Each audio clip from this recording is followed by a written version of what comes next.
Romantic past tense sentences, English and Kiswahili. Past tense, English, and it is meaning in Swahili. I loved you from the first day. I loved you from the first day.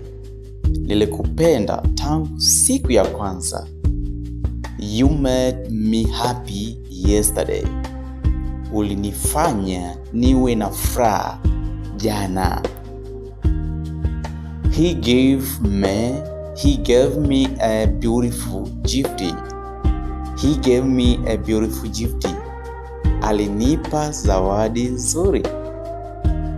We talked for hours yesterday. We talked for hours yesterday. Tuliongea kwa muda mrefu sana. She smiled at me. Alinitabasamia jana. Right? Yeah. I held your hand yesterday. I held your hand yesterday. Nilishika mkono wako jana. We laughed a lot today.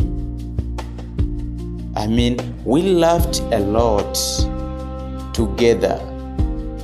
Tulicheka sana pamoja. Together kwa Kiswahili ni pamoja. You made my day special.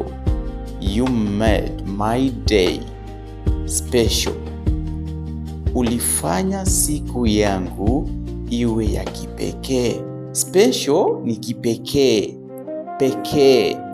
You made my day special. Ulifanya siku yangu iwe ya kipekee.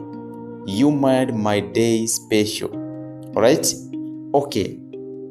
If you have seen this video, you have to comment there which sentence you didn't know.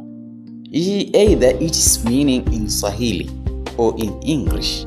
Niandikia kwenye comment ni sentence gani ambayo ulikuwa hujui, au ni neno lipi ambalo ulikuwa hujui maana yake na kwa sasa unajua. Kwenye comment nione kama wangapi wananifuatilia, okay?